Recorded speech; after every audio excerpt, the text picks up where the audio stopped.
पूज्य भगवान महावीर तथागत भगवान बुद्ध विज्ञ होते हुए भी लोक भाषाओं में गीता के ही संदेशवाहक हैं। आत्मा सत्य है और पूर्ण संयम से आत्मस्थिति का विधान है, ये गीता का ही विचार है। बुद्ध ने उसी तत्व को सर्वज्ञ तथा अविनाशी पद कहकर गीता के ही विचार को पुष्ट किया है। इतना ही नहीं, अपितु विश्व वाडम्मय में धर्म के नाम पर जो कुछ भी सार सर्वस्व है, जैसे एक ईश्वर, प्रार्थना, पश्चाताप, तप इत्यादि गीता के ही उपदेश हैं। वही उपदेश स्वामी श्री अड़गड़ानंद जी के मुखाब से निःसृत यथार्थ गीता कैसेट रूप में मानव मात्र की मुक्ति का दिव्य संदेश बनकर उपस्थित है।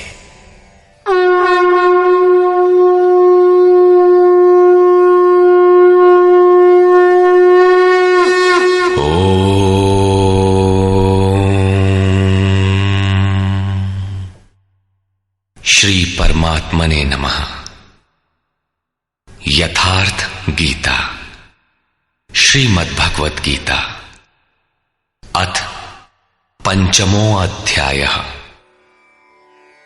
अध्याय 3 में अर्जुन ने प्रश्न रखा था कि भगवान, जब ज्ञान योग आपको श्रेष्ठ मान्य है तो आप मुझे भयंकर कर्मों में क्यों लगाते हैं? अर्जुन को निष्काम कर्म योग की अपेक्षा ज्ञान योग कुछ सरल प्रतीत हुआ लगता है, क्योंकि ज्ञान योग में हारने पर देवत्व और विजय में महामहिम स्थिति, दोनों ही दशाओं में लाभ ही लाभ प्रतीत हुआ। किंतु अब तक अर्जुन ने भली प्रकार समझ लिया था कि दोनों ही मार्गों में कर्म तो करना ही पड़ेगा। योगेश्वर उसे संशय रहित होकर तत्वदर्शी महापुरुष की शरण लेने के लिए भी प्रेरित करते हैं, क्योंकि समझने के लिए वही एक स्थान है। अतः दोनों मार्गों में से एक चुनने से पूर्व उसने निवेदन किया। अर्जुन उवाच,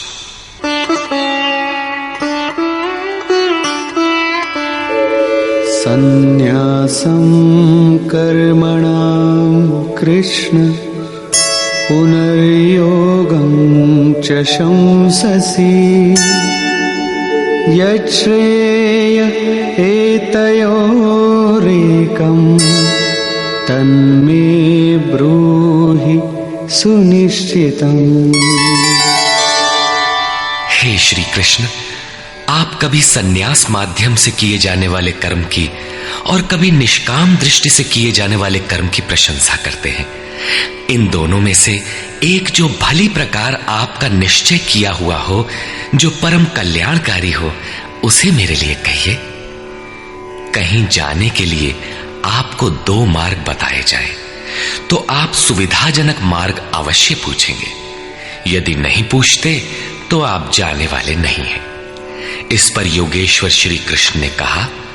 श्री भगवान उवाच,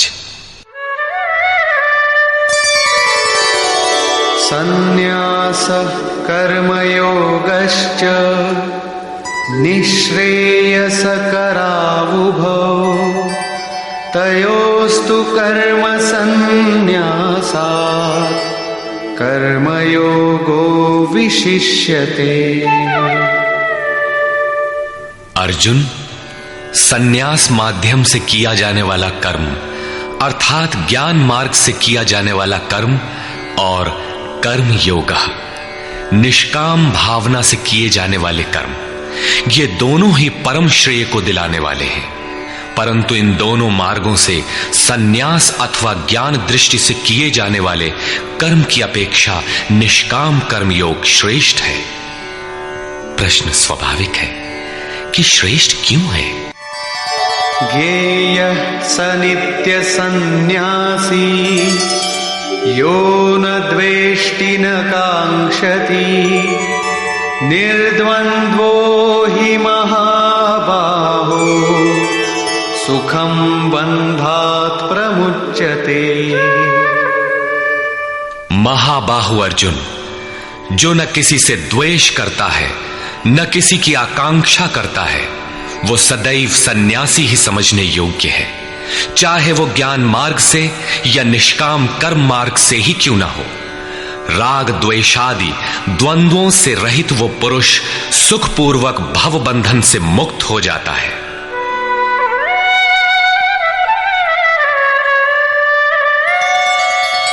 सांख्ययोगौ पृथग् बालाः प्रवदन्ति न पंडिताः एकमप्यास्थितः सम्यग् उभयोर्विन्दते फलम्। निष्काम कर्मयोग तथा ज्ञान योग, इन दोनों को वही अलग अलग बताते हैं जिनकी समझ इस पथ में अभी बहुत हल्की है, न कि पूर्ण ज्ञाता पंडित लोग। क्योंकि दोनों में से एक में भी अच्छी प्रकार स्थित हुआ पुरुष दोनों के फल रूप परमात्मा को प्राप्त होता है। दोनों का फल एक है, इसलिए दोनों एक ही समान है।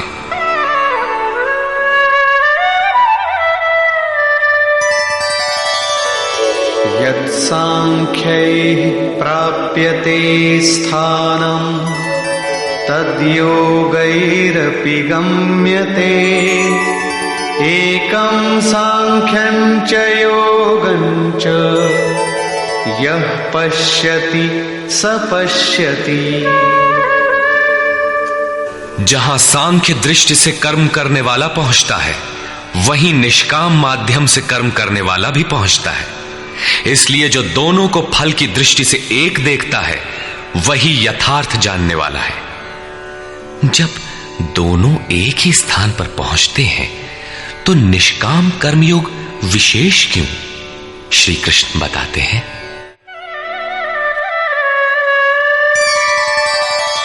संन्यासस्तु महाबाहो दुःखमाप्तुमयो गतः योगयुक्तो मुनिर्ब्रह्म न चिरेणाधिगच्छति।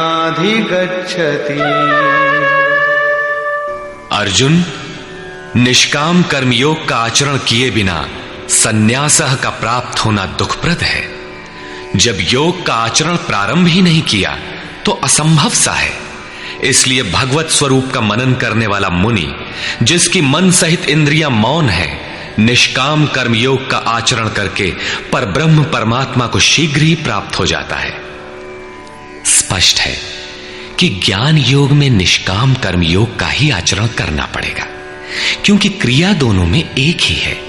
वही यज्ञ की क्रिया है, जिसका शुद्ध अर्थ है आराधना। दोनों मार्गों में अंतर केवल कर्ता के दृष्टिकोण का है। एक अपनी शक्ति को समझकर हानि लाभ देखते हुए इसी कर्म में प्रवृत्त होता है, और दूसरा निष्काम कर्मयोगी इष्ट पर निर्भर होकर इसी क्रिया में प्रवृत्त होता है।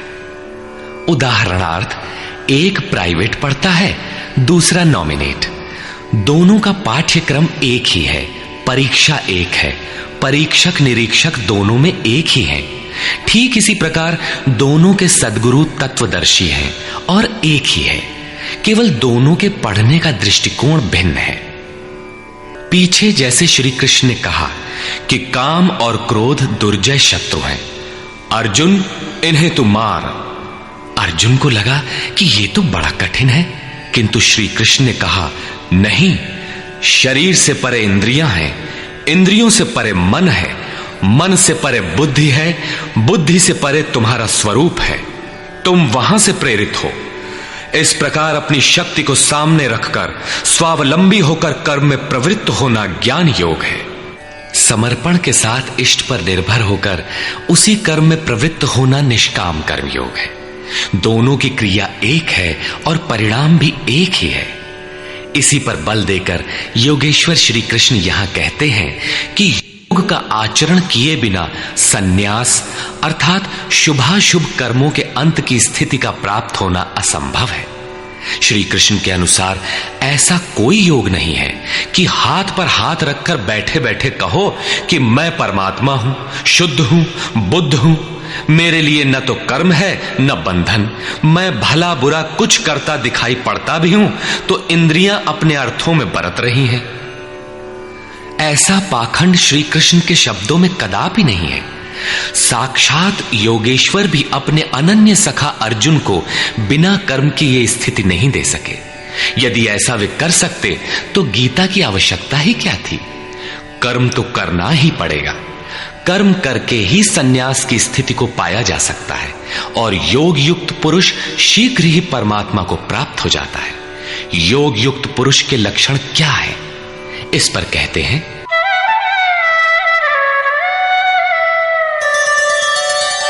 योगयुक्तो विशुद्धात्मा विजितात्मा जितेन्द्रियः सर्वभूतात्मा भूतात्मा कुर्वन्नपि न लिप्यते। विशेष रूप से जीता हुआ है शरीर जिसका, जीती हुई है इंद्रियां जिसकी, और विशेष रूप से शुद्ध है अंतःकरण जिसका, ऐसा पुरुष संपूर्ण भूत प्राणियों की आत्मा के मूल उद्गम परमात्मा से एक ही भाव हुआ योग से युक्त है। वो कर्म करता हुआ भी उससे लिप्त नहीं होता। तो करता क्यों है? पीछे वालों में परम कल्याणकारी बीज का संग्रह करने के लिए लिप्त क्यों नहीं होता? क्योंकि संपूर्ण प्राणियों का जो मूल उद्गम है, जिसका नाम परम तत्व परमात्मा है, उस तत्व में वो स्थित हो गया। आगे कोई वस्तु नहीं जिसकी शोध करे। पीछे वाली वस्तुएं छोटी पड़ गई तो भला आसक्ति किसमें करे? इसलिए वो कर्मों से आवृत्त नहीं होता। ये योग युक्त की पराकाष्ठा का चित्रण है। पुनः योग युक्त पुरुष की रहनी स्पष्ट करते हैं कि वो करते हुए भी उससे लिप्त क्यों नहीं होता।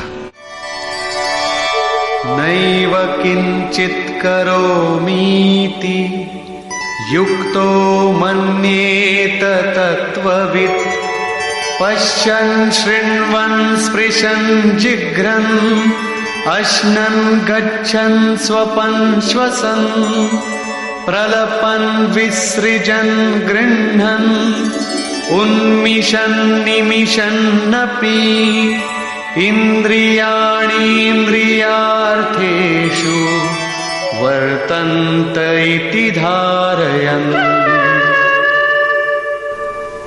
परम तत्व परमात्मा को साक्षात्कार सहित जानने वाले योग युक्त पुरुष की ये मन स्थिति अर्थात अनुभूति है कि मैं किंचित मात्र भी कुछ नहीं करता हूं। ये उसकी कल्पना नहीं, बल्कि ये स्थिति उसने कर्म करके पाई है।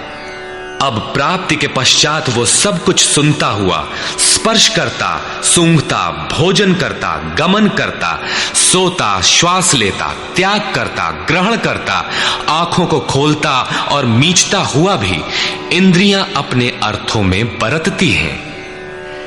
ऐसी धारणा वाला होता है परमात्मा से बढ़कर कुछ है ही नहीं, और जब उसमें वो स्थित ही है तो उससे बढ़कर किस सुख की कामना से वो किसी का स्पर्श इत्यादि करेगा। यदि कोई श्रेष्ठ वस्तु आगे होती तो आसक्ति अवश्य रहती, किंतु प्राप्ति के बाद अब और आगे जाएगा कहां और पीछे त्यागेगा क्या? इसलिए योग युक्त पुरुष लिप्त नहीं होता। इसी को एक उदाहरण के माध्यम से प्रस्तुत करते हैं। ब्रह्मण्याधाय कर्माणि संगं त्यक्त्वा करोति यः लिप्यते न स पापेन पद्मपत्रमिवाम्भसा। कमल कीचड़ में होता है, उसका पत्ता पानी के ऊपर तैरता है, लहरें रात दिन उसके ऊपर से गुजरती हैं, किंतु आप पत्ते को देखें, सूखा मिलेगा। जल की एक बूंद भी उस पर टिक नहीं पाती। कीचड़ और जल में रहते हुए भी वो उससे लिप्त नहीं होता। ठीक इसी प्रकार जो पुरुष सब कर्मों को परमात्मा में विलय करके साक्षात्कार के साथ ही कर्मों का विलय होता है, इससे पूर्व नहीं। आसक्ति को त्याग करके अब आगे कोई वस्तु नहीं, अतः आसक्ति नहीं रहती, इसलिए आसक्ति को त्याग कर कर्म करता है। वो भी इसी प्रकार लिप्त नहीं होता। फिर वो करता क्यों है? आप लोगों के लिए, समाज के कल्याण साधन के लिए, पीछे वालों के मार्गदर्शन के लिए इसी पर बल देते हैं। कायेन मनसा बुद्ध्या केवलैरिन्द्रियैरपि योगिनः कर्म कुर्वन्ति संगम त्यक्त्वात्मशुद्धये। योगी जन केवल इंद्रिय, मन, बुद्धि और शरीर द्वारा भी आसक्ति त्याग कर आत्मशुद्धि के लिए कर्म करते हैं। जब कर्म ब्रह्म में विलय हो चुके तो क्या अब भी आत्मा अशुद्ध ही है? नहीं, वे सर्वभूतात्म भूतात्मा हो चुके हैं। संपूर्ण प्राणियों में वे अपनी ही आत्मा का प्रसार पाते हैं। उन समस्त आत्माओं की शुद्धि के लिए, आप सबका मार्गदर्शन करने के लिए वे कर्म में बरतते हैं। शरीर, मन, बुद्धि तथा केवल इंद्रियों से वो कर्म करता है। स्वरूप से वो कुछ भी नहीं करता, स्थिर है। बाहर से वो सक्रिय दिखाई देता है, किंतु भीतर उसमें असीम शांति है। रस्सी जल चुकी, मात्र ऐंठन आकार शेष है, जिससे बंध नहीं सकता। युक्तः कर्म फलं त्यक्त्वा शान्तिमाप्नोति नैष्ठिकीम् अयुक्तः कामकारेण फले सक्तो निबध्यते। योग युक्त अर्थात योग के परिणाम को प्राप्त पुरुष जो सब प्राणियों के आत्मा के मूल परमात्मा में स्थित है, ऐसा योगी कर्म के फल को त्याग कर, कर्मों का फल परमात्मा उससे भिन्न नहीं है, इसलिए अब कर्म फल को त्याग कर नैष्ठिकीम शांतिम आपनोति, शांति की अंतिम अवस्था को प्राप्त होता है, जिसके आगे कोई शांति शेष नहीं है, जिसके पश्चात वो कभी अशांत नहीं होता। किंतु अयुक्त पुरुष जो योग के परिणाम से युक्त नहीं है, अभी रास्ते में है, ऐसा पुरुष फल में आसक्त हुआ। फल है परमात्मा, उसमें उसका आसक्त होना आवश्यक है।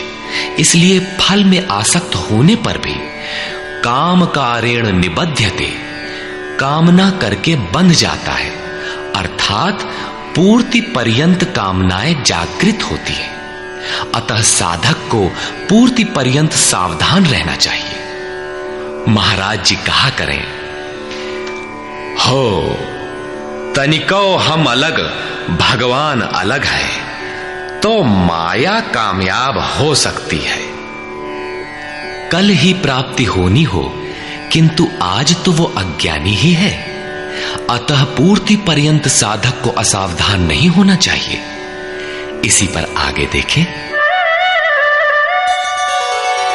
सर्वकर्माणि मनसा सन्न्यस्यास्ते सुखं वशी नवद्वारे पुरे देहि नैव कुर्वन्न कारयन्। जो संपूर्ण रूप से स्ववश है, जो शरीर, मन, बुद्धि और प्रकृति से परे स्वयं में स्थित है, ऐसा वशी पुरुष निसंदेह न कुछ करता है न कराता है। पीछे वालों से कराना भी उसकी आंतरिक शांति का स्पर्श नहीं कर पाता। ऐसा स्वरूपस्थ पुरुष शब्दादि विषयों को उपलब्ध कराने वाले 9 द्वारों, 2 कान, 2 नेत्र, 2 नासिका छिद्र, 1 मुख, उपस्थ एवं पायु वाले शरीर रूपी घर में सब कर्मों को मन से त्याग कर स्वरूपानंद में ही स्थित रहता है। यथार्थतः वो न कुछ करता है और न कराता है। इसी को पुनः श्री कृष्ण दूसरे शब्दों में कहते हैं कि वो प्रभु न करता है न कराता है। सद्गुरु, भगवान, प्रभु, स्वरूपस्थ, महापुरुष, युक्त इत्यादि एक दूसरे के पर्याय हैं। अलग से कोई भगवान कुछ करने नहीं आता। वो जब करता है तो इन्हीं स्वरूपस्थ इष्ट के माध्यम से कराता है। महापुरुष के लिए शरीर मकान मात्र है। अतः परमात्मा का करना और महापुरुष का करना एक ही बात है, क्योंकि वो उनके द्वारा है। वस्तुतः वो पुरुष करते हुए भी कुछ नहीं करता। इसी पर अगला श्लोक देखें। न कर्तृत्वं न कर्माणि लोकस्य सृजति प्रभुः न कर्मफल संयोगम् स्वभावस्तु प्रवर्तते। वो प्रभु न तो भूत प्राणियों के कर्तापन को, न कर्मों को और न कर्म फलों का संयोग ही बैठाता है, बल्कि स्वभाव में स्थित प्रकृति के दबाव के अनुसार ही सभी बरतते हैं। जैसी जिसकी प्रकृति सात्विक, राजसी अथवा तामसी है, उसी स्तर से वो बरतता है। प्रकृति तो लंबी चौड़ी है, लेकिन आपके ऊपर उतना ही प्रभाव डाल पाती है जितना आपका स्वभाव विकृत अथवा विकसित है। प्रायः लोग कहते हैं कि करने कराने वाले तो भगवान हैं, हम तो यंत्र हैं, हमसे वे भला करावें अथवा बुरा। किंतु योगेश्वर श्री कृष्ण कहते हैं कि न वो प्रभु स्वयं करता है, न कराता है, और न वो जुगाड़ ही बैठाता है। लोग अपनी स्वभाव में स्थित प्रकृति के अनुरूप बरतते हैं, भगवान नहीं करते। तब लोग कहते क्यों हैं कि भगवान करते हैं? इस पर योगेश्वर बताते हैं, नादत्ते कस्यचित् पापं न चैव सुकृतं विभुः अज्ञानेनावृतं ज्ञानं तेन मुह्यन्ति जन्तवः। जिसे अभी प्रभु कहा उसी को यहां विभु कहा गया है, क्योंकि वो संपूर्ण वैभव से संयुक्त है। प्रभुता एवं वैभव से संयुक्त वो परमात्मा न किसी के पाप कर्म को और न किसी के पुण्य कर्मों को ही ग्रहण करता है। फिर लोग कहते क्यों हैं? इसलिए कि अज्ञान के द्वारा ज्ञान ढका हुआ है। उन्हें अभी साक्षात्कार सहित ज्ञान तो हुआ नहीं, वे अभी जंतु हैं। मोहवश वे कुछ भी कह सकते हैं। ज्ञान से क्या होता है, इसे स्पष्ट करते हैं।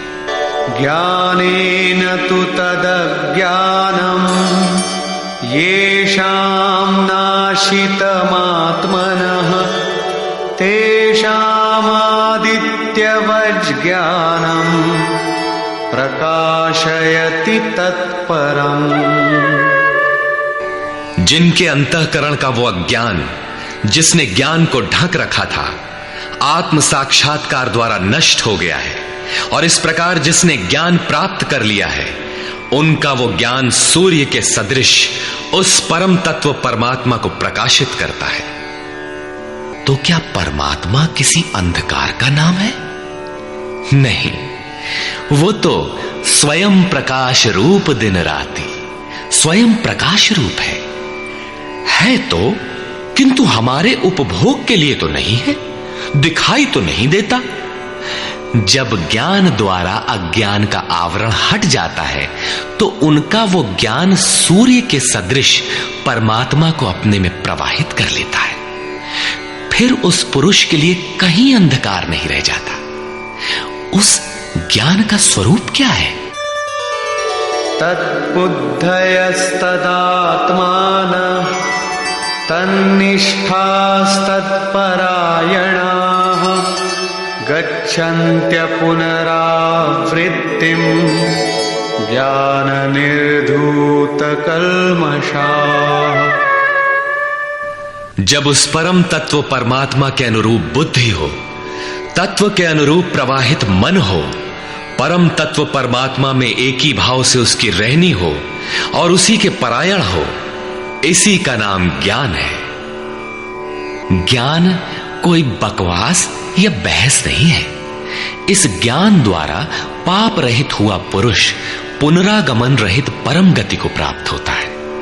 परम गति को प्राप्त पूर्ण जानकारी से युक्त पुरुष ही पंडित कहलाते हैं। आगे देखें। विद्या विनय संपन्ने ब्राह्मणे गविहस्तिनि शुनि चैव श्वपाके च पंडिताः समदर्शिनः। ज्ञान के द्वारा जिनका पाप शमन हो चुका है, जो अपनावर्ती परम गति को प्राप्त हैं, ऐसे ज्ञानी जन विनय युक्त ब्राह्मण तथा चांडाल में, गाय और कुत्ते में तथा हाथी में समान दृष्टि वाले होते हैं। उनकी दृष्टि में विद्या विनय युक्त ब्राह्मण न तो कोई विशेषता रखता है और न चांडाल कोई हीनता रखता है। न गाय धर्म है और न कुत्ता अधर्म, और न हाथी विशालता ही रखता है। ऐसे पंडित ज्ञाता जन समदर्शी और समवर्ती होते हैं। उनकी दृष्टि चमड़ी पर नहीं रहती बल्कि आत्मा पर पड़ती है। अंतर केवल इतना है, विद्या विनय संपन्न स्वरूप के समीप है और शेष कुछ पीछे है। कोई एक मंजिल आगे है तो कोई पिछले पड़ाव पर। शरीर तो वस्त्र है।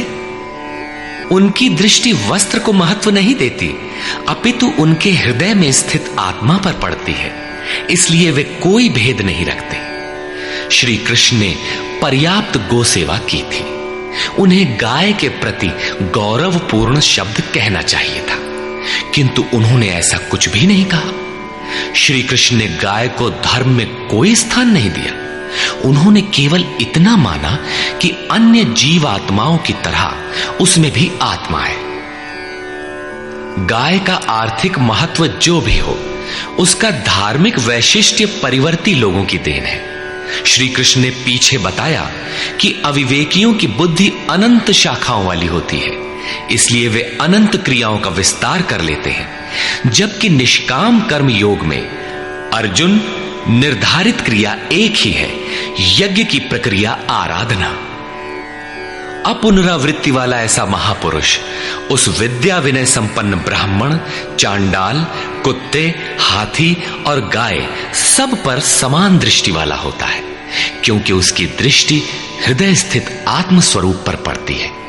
ऐसे महापुरुष को परम गति में क्या मिला है और कैसे, इस पर प्रकाश डालते हुए योगेश्वर श्री कृष्ण बताते हैं।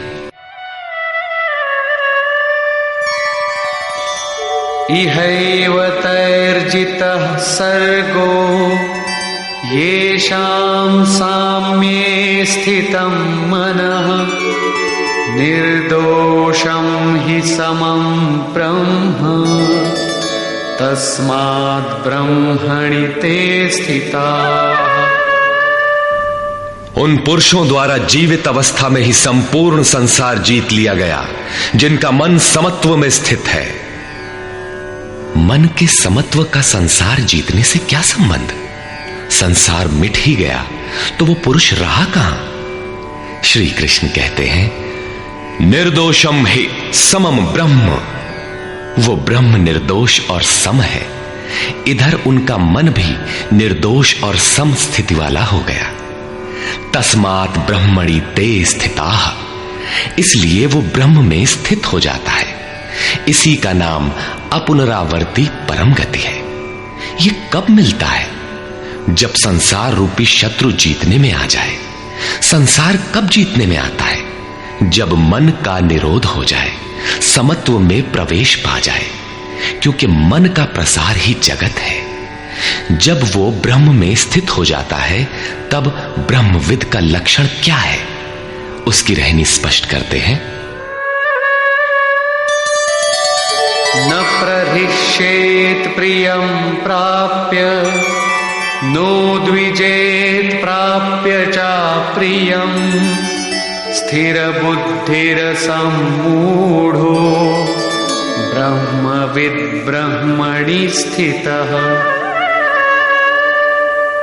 उसका कोई प्रिय अप्रिय होता नहीं, इसलिए जिसे लोग प्रिय समझते हैं उसे पाकर वो हर्षित नहीं होता, और जिसे लोग अप्रिय समझते हैं, जैसा धर्मावलंबी चिन्ह लगाते हैं, उसे पाकर वो उद्वेगवान नहीं होता है।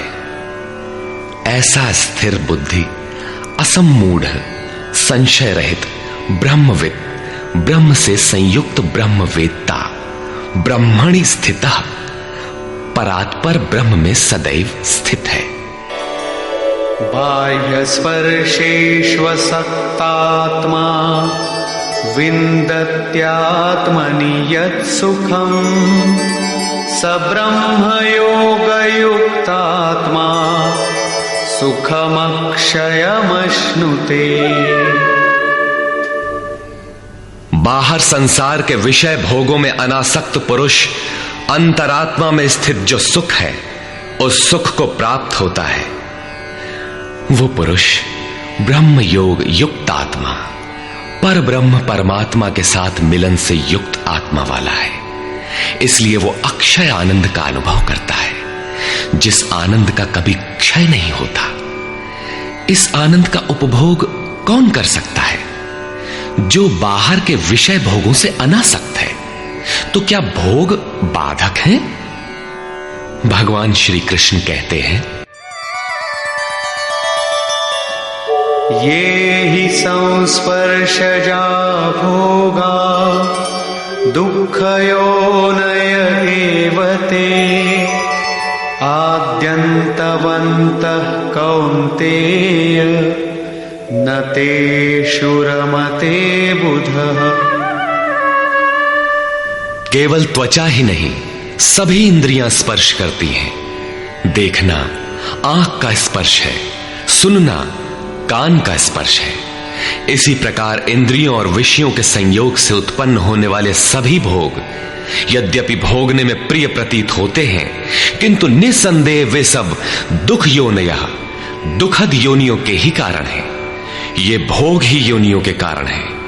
इतना ही नहीं, वे भोग पैदा होने और मिटने वाले हैं, नाशवान हैं। इसलिए कौन्तेय, विवेकी पुरुष उनमें नहीं फंसते। इंद्रियों के इन स्पर्शों में रहता क्या है? काम और क्रोध, राग और द्वेष। इस पर श्री कृष्ण कहते हैं, शक्नोति हैव यः सोढुम् प्राक्शरीरविमोक्षणात् कामक्रोधोद्भवम् वेगम् स युक्तः स सुखी नरः। इसलिए जो मनुष्य शरीर के नाश होने से पहले ही काम और क्रोध से उत्पन्न हुए वेग को सहन करने में, मिटा देने में सक्षम है, वही न रमन करने वाला है। वही इस लोक में योग से युक्त है और वही सुखी है। जिसके पीछे दुख नहीं है, उस सुख में अर्थात परमात्मा में स्थिति वाला है। जीते जी ही इसकी प्राप्ति का विधान है, मरने पर नहीं। संत कबीर ने इसी को स्पष्ट किया, अवधू जीवत में कर आशा। तो क्या मरने के बाद मुक्ति नहीं होती? वे कहते हैं, मुए मुक्ति गुरु कहे स्वार्थी, झूठा दे विश्वासा। यही योगेश्वर श्री कृष्ण का कथन है कि शरीर रहते मरने से पहले ही जो काम क्रोध के वेग को मिटा देने में सक्षम हो गया, वही पुरुष इस लोक में योगी है, वही सुखी है। काम क्रोध बाह्य स्पर्श ही शत्रु है, इन्हें आप जीते। इसी पुरुष के लक्षण पुनः बता रहे हैं, योऽन्तः सुखोऽन्तरारामः तथान्तर्ज्योतिरेव यः स योगी ब्रह्मनिर्वाणम् ब्रह्मभूतोऽधिगच्छति। जो व्यक्ति अंतरात्मा में ही सुख वाला, अंतरारामः, अंतरात्मा में ही आराम वाला, तथा जो अंतरात्मा में ही प्रकाश वाला, साक्षात्कार वाला है, वही योगी ब्रह्मभूत, ब्रह्म के साथ एक होकर ब्रह्म निर्वाणम, वाणी से परे ब्रह्म, शाश्वत ब्रह्म को प्राप्त होता है। अर्थात पहले विकारों, काम क्रोध का अंत, फिर दर्शन, फिर प्रवेश। आगे देखें, लभन्ते ब्रह्म निर्वाणम् ऋषयः क्षीणकल्मषाः छिन्नद्वैधायतात्मानः सर्वभूतहिते रताः। परमात्मा का साक्षात्कार करके जिनका पाप नष्ट हो गया है, जिनकी दुविधाएं नष्ट हो गई हैं, संपूर्ण प्राणियों के हित में जो लोग लगे हुए हैं, प्राप्ति वाले ही ऐसा कर सकते हैं। जो स्वयं गड्ढे में पड़ा है वो दूसरों को क्या बाहर निकालेगा। इसलिए करुणा महापुरुष का स्वाभाविक गुण हो जाता है। तथा यतात्मानः जितेंद्रिय ब्रह्मवेत्ता पुरुष शांत पर ब्रह्म को प्राप्त होते हैं। उसी महापुरुष की स्थिति पर पुनः प्रकाश डालते हैं। काम क्रोध वियुक्तानां यतीनां यतचेतसाम् अभितो ब्रह्म निर्वाणं वर्तते विदितात्मनाम्। काम और क्रोध से रहित जीते हुए चित्त वाले परमात्मा का साक्षात्कार किए हुए ज्ञानी पुरुषों के लिए सब ओर से शांत पर ब्रह्म ही प्राप्त है। बार बार योगेश्वर श्री कृष्ण उस पुरुष की रहनी पर बल दे रहे हैं जिससे प्रेरणा मिले। प्रश्न लगभग पूर्ण हुआ। अब वे पुनः बल देते हैं कि इस स्थिति को प्राप्त करने का आवश्यक अंग श्वास प्रश्वास का चिंतन है। यज्ञ की प्रक्रिया में प्राण का अपान में हवन, अपान का प्राण में हवन, प्राण अपान दोनों की गति का निरोध उन्होंने बताया था। उसी को समझा रहे हैं।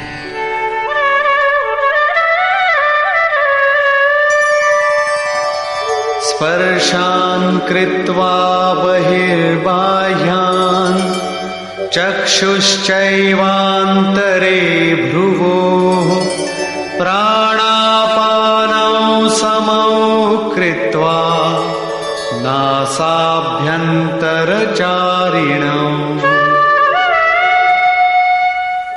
यतेन्द्रियमनोबुद्धिः मुनिर्मोक्षपरायणः विगतेच्छाभयक्रोधो यः सदा मुक्त एव सः। अर्जुन, बाहर के विषयों दृश्यों का न चिंतन करते हुए उन्हें त्याग कर नेत्रों की दृष्टि को भ्रिकुटी के बीच में स्थिर करके, भ्रुवोः अंतरे का ऐसा अर्थ नहीं कि आंखों के बीच या भावों के बीच कहीं देखने की भावना से दृष्टि लगाएं। भ्रिकुटी के बीच का शुद्ध अर्थ इतना है कि सीधे बैठने पर दृष्टि भ्रिकुटी के ठीक मध्य से सीधे आगे बढ़े। दाहिने बाएं इधर उधर चकपक न देखें। नाक की डाणी पर सीधी दृष्टि रखते हुए नासिका के अंदर विचरण करने वाले प्राण और अपान वायु को सम करके, अर्थात दृष्टि तो वहां स्थिर करो और सुरत को श्वास में लगा दो कि कब श्वास भीतर गई, कितनी रुकी। लगभग आधा सेकंड रुकती है, प्रयास करके न रोकें। कब श्वास बाहर निकली, कितनी देर तक बाहर रही। श्वास में उठने वाली नाम ध्वनि सुनाई पड़ती रहेगी। इस प्रकार श्वास प्रश्वास पर जब सुरत टिक जाएगी तो धीरे धीरे श्वास अचल स्थिर ठहर जाएगी, सम हो जाएगी। न भीतर से संकल्प उठेंगे और न बाह्य संकल्प अंदर टकराव कर पाएंगे। बाहर के भोगों का चिंतन तो बाहर ही त्याग दिया गया था, भीतर भी संकल्प नहीं जागृत होंगे। सुरत एकदम खड़ी हो जाती है, तैल धारावत। तेल की धारा पानी की तरह टप टप नहीं गिरती, जब तक गिरेगी धारा ही गिरेगी। इसी प्रकार प्राण और अपान की गति एकदम सम स्थिर करके इंद्रियों, मन और बुद्धि को जिसने जीत लिया है, इच्छा, भय और क्रोध से रहित मननशीलता की चरम सीमा पर पहुंचा हुआ मोक्ष परायण मुनि सदा मुक्त ही है। मुक्त होकर वो कहां जाता है, क्या पाता है, इस पर कहते हैं भोक्तारं यज्ञ तपसां सर्वलोकमहेश्वरं सुहृदं सर्वभूतानां ज्ञात्वा मां शान्तिमृच्छति। वो मुक्त पुरुष, मुझे यज्ञ और तपों को भोगने वाला, संपूर्ण लोकों के ईश्वरों का भी ईश्वर, संपूर्ण प्राणियों का स्वार्थ रहित हितैषी, ऐसा साक्षात जानकर शांति को प्राप्त होता है। योगेश्वर श्री कृष्ण कहते हैं कि उस पुरुष के श्वास प्रश्वास के यज्ञ और तप का भोक्ता मैं हूं। यज्ञ और तप अंत में जिसमें विलय होते हैं वो मैं हूं, वो मुझे प्राप्त होता है। यज्ञ के अंत में जिसका नाम शांति है वो मेरा ही स्वरूप है। वो मुक्त पुरुष मुझे जानता है और जानते ही मुझे प्राप्त हो जाता है। इसी का नाम शांति है। जैसे मैं ईश्वरों का भी ईश्वर हूं, वैसे ही वो भी है। निष्कर्ष, इस अध्याय के आरंभ में अर्जुन ने प्रश्न किया कि कभी तो आप निष्काम कर्मयोग की प्रशंसा करते हैं और कभी आप संन्यास मार्ग से कर्म करने की प्रशंसा करते हैं। अतः दोनों में एक को जो आपका सुनिश्चित किया हो, परम कल्याणकारी हो, उसे कहिए। श्री कृष्ण ने बताया, अर्जुन, परम कल्याण तो दोनों में है। दोनों में वही निर्धारित यज्ञ की क्रिया ही की जाती है। फिर भी निष्काम कर्मयोग विशेष है। बिना इसे किए संन्यास अर्थात शुभाशुभ कर्मों का अंत नहीं होता। संन्यास मार्ग नहीं, मंजिल का नाम है। योग युक्त ही सन्यासी है। योग युक्त के लक्षण बताए कि वही प्रभु है। वह न करता है न कुछ कराता है, बल्कि स्वभाव में प्रकृति के दबाव के अनुरूप लोग व्यस्त हैं। जो साक्षात मुझे जान लेता है वही ज्ञाता है, वही पंडित है। यज्ञ के परिणाम में लोग मुझे जानते हैं। श्वास प्रश्वास का जप और यज्ञ तप जिसमें विलय होते हैं, मैं ही हूं। यज्ञ के परिणाम स्वरूप मेरे को जानकर वे जिस शांति को प्राप्त होते हैं, वह भी मैं ही हूं। अर्थात श्री कृष्ण जैसा महापुरुष जैसा स्वरूप उस प्राप्ति वाले को भी मिलता है। वह भी ईश्वरों का ईश्वर, आत्मा का भी आत्म स्वरूपमय हो जाता है। उस परमात्मा के साथ एक ही भाव पा लेता है। अर्थात एक होने में जन्म चाहे जितने लगे। इस अध्याय में स्पष्ट किया कि यज्ञ तपों का भोक्ता महापुरुषों के भी अंदर रहने वाली शक्ति महेश्वर है। अतः ओम तत्सदिति श्रीमद्भगवद्गीतासूपनिषत्सु ब्रह्म विद्यायाम योग शास्त्रे श्री कृष्णार्जुन संवादे यज्ञ भोक्ता महापुरुषस्त महेश्वरः नाम पंचमोऽध्यायः। इस प्रकार स्वामी अड़गड़ानंद कृत श्रीमद् भगवद गीता के भाष्य यथार्थ गीता का 5वां अध्याय पूर्ण होता है। हरि ओम तत्सत।